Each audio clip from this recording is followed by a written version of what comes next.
Olá, alunos! Eu sou o professor Samir, professor de Física, e eu trago hoje para vocês a nossa aula de número 8.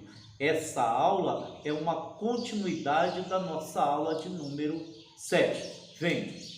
Então, alunos, na aula anterior eu falei para vocês sobre os condutores elétricos e disse que esses condutores elétricos eles podem ser divididos em três espécies: primeira espécie, segunda espécie e terceira espécie. Tudo bem? Hoje nós iremos falar sobre os isolantes elétricos, ou também conhecido como dielétricos.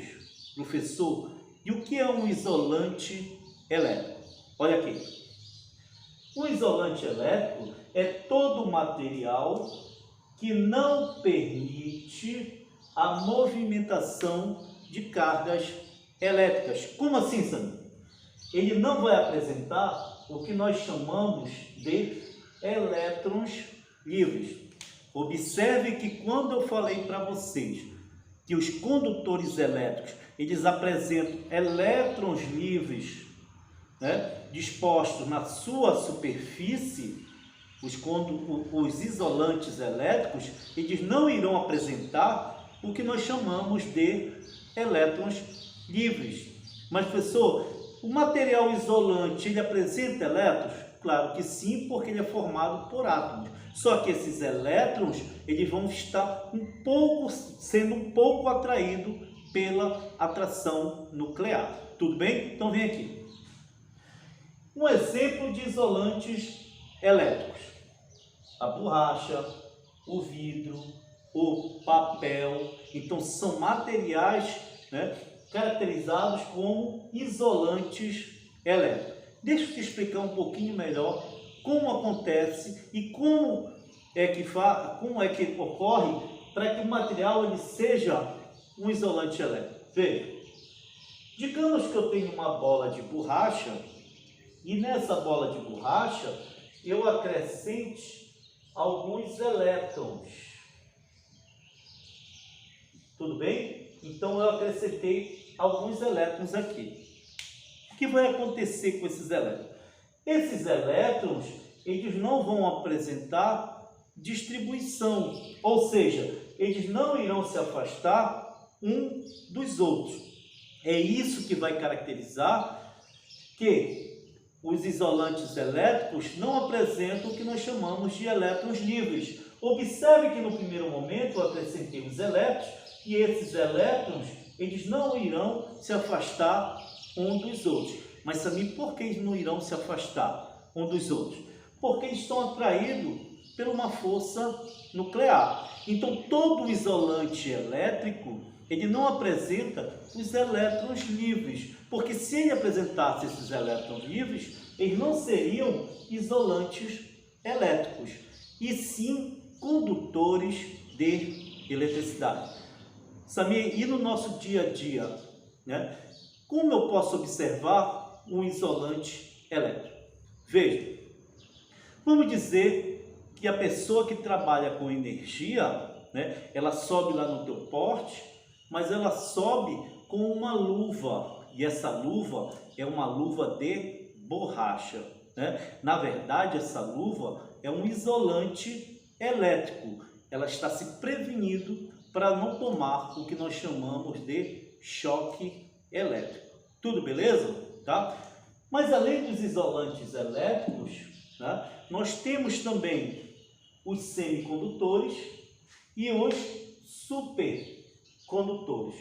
Como assim, Samir? Me explica o que vem a ser um semicondutor. Olha aqui. Os semicondutores são materiais que, ao serem energizados, ou seja, aqueles que adquirem energia, a partir dessa energia, eles vão liberar o que nós chamamos de elétrons.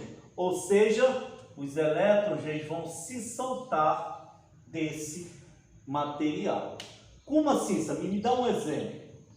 O silício e o germânio, esses dois componentes, nós podemos perceber eles nos componentes de computadores. computadores. Então, lá nos nossos componentes do nosso computador, nós temos lá o silício e o germânio, que são semicondutores.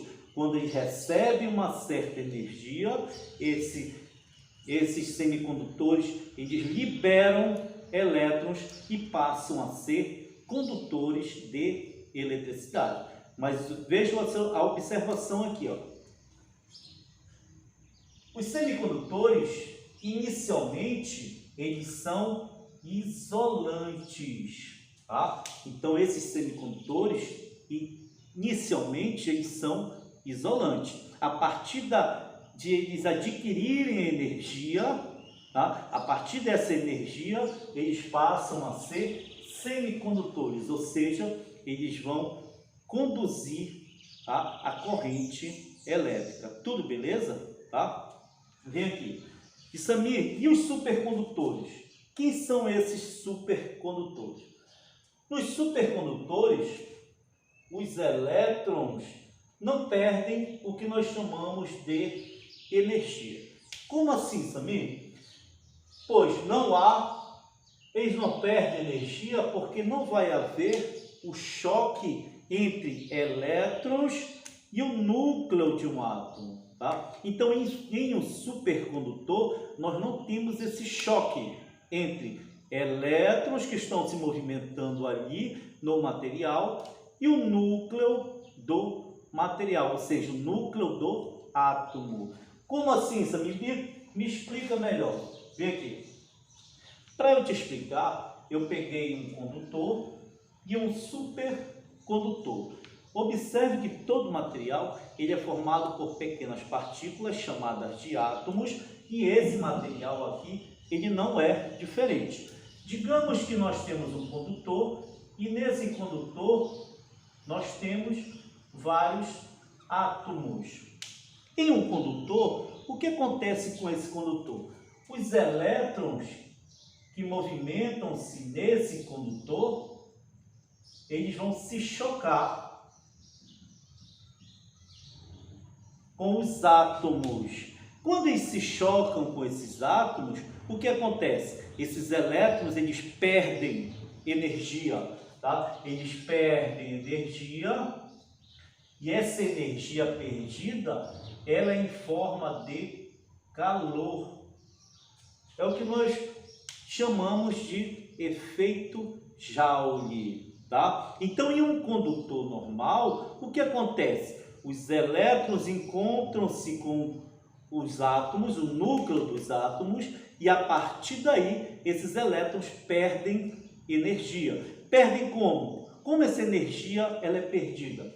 Em forma de calor, o que nós chamamos de efeito Joule. Tudo beleza? Tá? Então, observe que um condutor vai haver o que nós chamamos de resistência elétrica. E essa resistência elétrica ela vai se dar justamente pelo choque entre os elétrons e os átomos que formam o material. Isso em um condutor de eletricidade. Tá, Samir, entendi isso aí. E no supercondutor, o que acontece para esses elétrons não perderem energia? Vem aqui. Eu tenho um material supercondutor. Esse supercondutor, ele também é formado por vários átomos. Só que agora, em um supercondutor, esses elétrons, eles não se chocam com esses átomos. Como não há o choque entre elétrons e átomos, o que vai acontecer aqui? Esses elétrons não vão perder energia. Daí, ele ser chamado de supercondutor. Ou seja, não há resistência elétrica. Tudo bem, caros? Tá? Então, a diferença de um condutor elétrico de um supercondutor elétrico. Nos condutores elétricos, nós temos os choques entre elétrons e átomos. Em um supercondutor, nós não temos esses choques. Os elétrons, eles passam pelo fio condutor sem se chocar com esses átomos, logo, eles não perdem energia. Logo, não há resistência elétrica. Espero que vocês tenham compreendido e até a nossa próxima aula. Um abraço.